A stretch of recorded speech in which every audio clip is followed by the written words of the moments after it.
Hello everyone, तुम्ही सर्वजण कसे आहात? माझी खात्री आहे तुम्ही सर्वजण मजेत असणार आणि हाय व्हायब्रेशनमध्ये लॉ ऑफ अट्रॅक्शनची जर्नी फॉलोसुद्धा करत असणार. तर आज आपण बघणार आहोत स्वरविज्ञान. स्वरविज्ञान हे एक सुप्रीम सायन्स आहे. स्वरविज्ञानाला शिव स्वरोदय शास्त्रसुद्धा म्हटलं जाते, कारण शिवजीने माँ पार्वतीला सांगितलेलं हे ज्ञान आहे. हे एक श्वासाचं विज्ञान आहे आणि हे एक सायन्ससुद्धा आहे, एक सुप्रीम सायन्स आहे. ओके, तर ह्याबद्दल आज आपण जाणून घेणार आहोत की स्वर विज्ञानाच्या माध्यमातून आपलं जीवन कसं छान करता येईल हे आज आपण इथे बघणार आहोत. आणि सकाळी उठल्यानंतर दिवसाची सुरुवात स्वर विज्ञानाने कशी करावी हे आज आपण यामध्ये जाणून घेणार आहोत. तर स्वर विज्ञान खूप प्रगत शास्त्र आहे. सकाळी उठताना आपला कोणता स्वर सुरू पाहिजे, या ग्रंथामध्ये महिन्याचे 2 पक्ष असतात. तर ते पक्ष म्हणजेच एक कृष्ण पक्ष आणि शुक्ल पक्ष.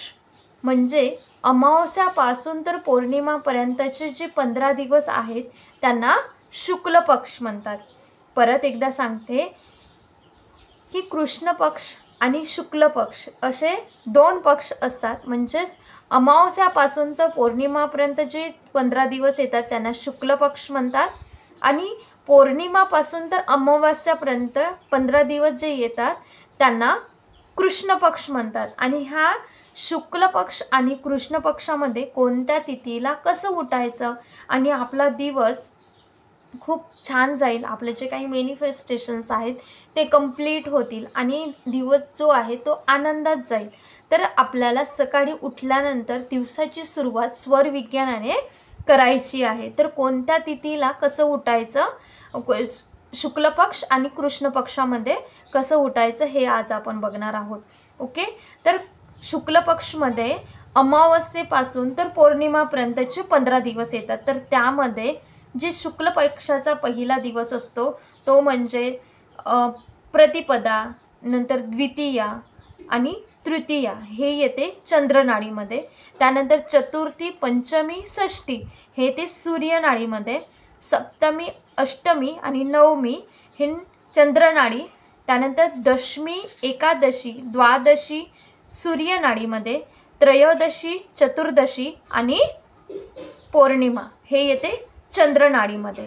तर आपल्याला चंद्रनाडी ॲक्टिव्ह पाहिजे यावेळेस सकाळी उठताना. हे झाले शुक्ल पक्षाचे 15 दिवस. ओके, त्यानंतर आपण बघणार आहोत कृष्ण पक्ष. हे सर्वात पहिले ते शुक्ल पक्ष आणि आता बघणार आहोत कृष्ण पक्ष. तर कृष्ण पक्ष पौर्णिमेपासून तर अमावस्यापर्यंतचे 15 दिवस. पहिले हे जे प्रतिपदा, द्वितीया, तृतीया जे आहे, पहिला दिवस, दुसरा दिवस, तिसरा दिवस असा आहे. ओके, तर पहिला येते प्रतिपदा, द्वितीया, तृतीया म्हणजे सूर्यनाडी, हे 3 दिवस सूर्यनाडी असे. चतुर्थी, पंचमी, षष्ठी चंद्रनाडी. सप्तमी, अष्टमी, नवमी सूर्यनाडी. दशमी, एकादशी, द्वादशी चंद्रनाडी आपल्याला. आणि त्यानंतर चंद्रनाडी ॲक्टिव्ह ठेवायची आहे. त्यानंतर त्रयोदशी, चतुर्दशी, अमावस्या हे सूर्यनाडी. हे झाले 15 दिवस. असं पूर्ण महिन्याभराचं असते शुक्ल पक्ष आणि कृष्ण पक्ष. हे तिथी बघून आपल्याला सकाळी स्वर विज्ञानाच्या माध्यमातून आपल्याला दिवसाची सुरुवात करायची आहे. तर कधी कधी काय होत असते की ह्या 2 ज्या तिथी येतात एकाच दिवशी येतात. अशा वेळेस मग करायचं काय, तर अशा वेळेस सूर्य उगवताना जी तिथी असेल त्या तिथीला आपल्याला उठायचं आहे. ही गोष्ट आपल्याला लक्षात ठेवायची आहे. परत एकदा सांगते, कधी कधी 2 तिथी एकाच दिवशी येतात. तर अशा वेळेस सूर्य उगवताना जी तिथी असेल त्या तिथीला आपल्याला उठायचं आहे. ही गोष्ट आपल्याला लक्षात ठेवायची आहे. आणि सूर्य उगवल्यानंतर 10 मिनिटांनी तिथी बदलली तरी देखील सूर्य ज्या तिथीला उगवत आहे तर तीच तिथी आपल्याला बघायची आहे आणि त्याच नाडीवर आपल्याला उठायचं सुद्धा आहे, असं ह्या स्वर विज्ञानामध्ये सांगितलेलं आहे. त्यानंतर सकाळी उठल्यानंतर ती नाडी कशी ॲक्टिव्ह करायची, जसं की चंद्रनाडी म्हणजे जे दिवस असतील तर आपल्याला चंद्रनाडी ॲक्टिव्ह करायची आहे. तर ती नाडी ॲक्टिव्ह कशी करायची? ओके, तर यासाठी आपण जेव्हा बेडवर झोपून आहोत आणि आपल्याला उठायचं आहे, त्या वेळेला दोन्ही नोस्ट्रल खाली आपला हात लावून बघा आणि चेक करा की कोणती नाडी सुरू आहे. जर समजा आपली सूर्य नाडी चालू असेल, म्हणजे राईट नोस्ट्रल चालू असेल आणि तो जो दिवस आहे तो दिवस आहे चंद्रनाडीचा, तर अशा वेळेला आपल्याला करायचं हे आहे की तुम्ही उजव्या कुशीवर झोपा आणि 5 मिनिट त्याच कुशीवर झोपून राहायचं आहे.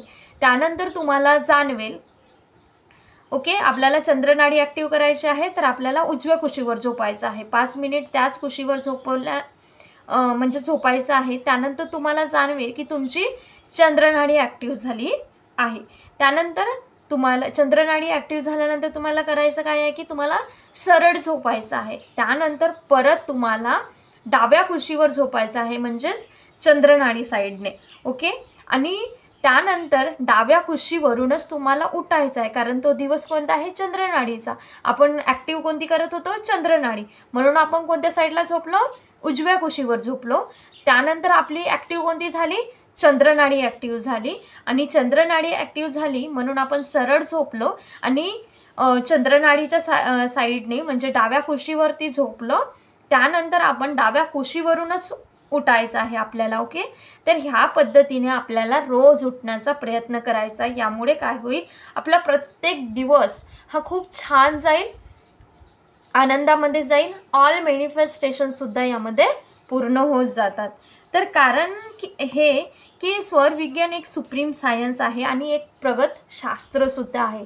आणि जर कोणाला हे तिथी बघून किंवा ह्या नाडीला ॲक्टिव्ह करून जर नाही उठणं जमत असेल, तर कुणाकुणाला रोज करणे शक्य नसल्यास तर तेव्हा तुम्हाला काय करायचं आहे? जेव्हा एखादं तुम्हाला अतिमहत्त्वाचं काम आहे त्या दिवशी हे सर्व बघून करायचं आहे. जेव्हा एखादं अतिमहत्त्वाचं काम करायचं आहे आणि त्यामध्ये आपल्याला सफलता मिळवायची आहे, तर त्यावेळेस आपल्याला ही गोष्ट तर अवश्य करायची आहे. कारण की ज्या तिथीला जो स्वर सांगितलेला आहे, मी सुरुवातीला तिथी आणि स्वर सांगितलेला आहे, तर ज्या तिथीला जो स्वर सांगितलेला आहे त्या तिथीला जर उठलं तर संपूर्ण दिवस जो आहे तो खूप छान जाईलच आणि दिवसभर उत्साहसुद्धा वाटणार. आणि त्या दिवशी जे जे तुम्ही प्लॅनिंग केले आहात त्या सगळ्या गोष्टी पूर्णसुद्धा होणार आहेत. म्हणून तुम्हाला ह्या जे काही तिथी दिलेली आहे, जो स्वर ॲक्टिव्ह करायला सांगितला आहे, तो स्वर ॲक्टिव्ह कसा करायचा हे सुद्धा मी सांगितलेलं आहे. तर तुम्ही त्यानुसार सकाळी स्वर विज्ञानाने सकाळची सुरुवात करायची आहे. आणि सकाळी उठल्यानंतर आपण सर्व काही ह्या तिथीनुसार चंद्रनाडी ॲक्टिव्ह केली, त्यानंतर आपण उठलो, त्यानंतर तुमचं काही मॅनिफेस्टेशनसुद्धा असेल तर तुमचा जसं की चंद्रनाडी ॲक्टिव्ह आहे, तर तुम्ही चंद्रनाडीचा जो पाय येतो डाव्या साईडचा, तो पाय पहिले आपली इच्छा म्हणत, म्हणजेच दीर्घ खोलवर श्वास चंद्रनाडीने घेत तो श्वास आपल्या नाभीवरती होल्ड करून ती इच्छा म्हणत आपल्याला पूर्ण इच्छा म्हणून झाल्यानंतर परत एकदा ऐका, जेव्हा तुम्ही चंद्रनाडीने दीर्घ खोलवर श्वास घेता, नाभीवरती होल्ड करत आहात, त्यानंतर तुमची जी काही मॅनिफेस्टेशन असेल त्याला पूर्ण म्हटल्यानंतर तो पाय जो आहे चंद्रनाडीचा लेफ्ट स्वर, तो पाय जमिनीवरती ठेवायचा आहे. त्यानंतर थोडंसं जोरात ठेवायचं आहे. ओके, आणि त्यानंतर तुम्हाला श्वास सोडायचा आहे. तर तुमची जी काही इच्छा आहे ते पृथ्वीवर पूर्णपणे पसरल्या जाईल आणि तुमचं मॅनिफेस्टेशन हे डन होईल. या पद्धतीने तुम्हाला उठायचं आहे सकाळी. आणि सकाळी हे झाली मॅनिफेस्टेशन सुद्धा झालं, कुठली नाडी कुठल्या तिथीनुसार बघायची आहे, ॲक्टिव्ह कसं करायचं हे सुद्धा बघितलं. त्यानंतर मी तुम्हाला सांगते, सकाळी उठल्यानंतर जर कोणाचं पोट साफ होत नसेल, खूप वेळ लागत असेल पोट साफ होण्यासाठी, तर आपल्याला करायचं हे आहे स्वर विज्ञानाच्या माध्यमाने सकाळी उठल्यानंतर पोट साफ होण्यासाठी आपल्याला सूर्य नाडीमध्ये पोट साफ करायचं आहे. जर चंद्रनाडी ॲक्टिव्ह असणार तर तुम्ही वॉशरूमला जाण्या अगोदर तुमचे जे काही लेफ्ट नोस्ट्रल आहे म्हणजे चंद्रनाडी जे आहे त्याला बंद करून ठेवायचं आहे बोटाने आणि त्यानंतर तुम्हाला सीटवरती जाऊन बसायचं आहे. ओके, तर त्यानंतर तुमची थोड्या वेळानंतर सूर्यनाडी ॲक्टिव्ह होणार आणि पोट साफसुद्धा होणार. व्यवस्थित पोट साफ करण्यासाठी तुम्ही वॉशरूमला जाण्या अगोदर सूर्यनाडी ॲक्टिव्ह करायची आहे आणि तुम्हाला दिवसभरामध्ये मूत्रविसर्जन करते वेळेस चंद्रनाडी ॲक्टिव्ह करायची आहे. ओके, तर ह्या पद्धतीने तुम्ही दिवसभराची सुरुवात करा, दिवसाची सुरुवात करा ह्या स्वर विज्ञानाने आणि आपलं जीवन हे छान बनवा आणि प्रत्येक मॅनिफेस्टेशन डन करा. दिवसाची सुरुवात ह्या पद्धतीने कराल आणि तुम्ही जो स्वर चालू आहे त्या स्वराने आपण दीर्घ खोलवर श्वास घेत इच्छा म्हणत जे श्वास घेतले त्याला नाभीवरती आणून होल्ड करून आपण आपली इच्छा पूर्ण म्हणून घेतलो.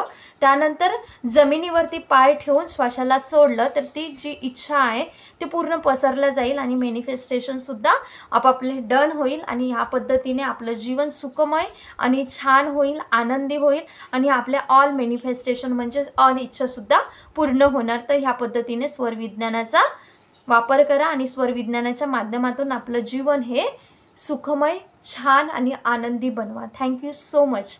हा व्हिडिओ आवडला असल्यास ह्या व्हिडिओला लाईक, शेअर आणि हा व्हिडिओ फायदेमंद वाटल्यास, आवडला असल्यास या व्हिडिओला सबस्क्राईबसुद्धा करा आणि जास्तीत जास्त शेअर करा. Thank you so much. God bless you, God bless you, God bless you. Thank you for everything.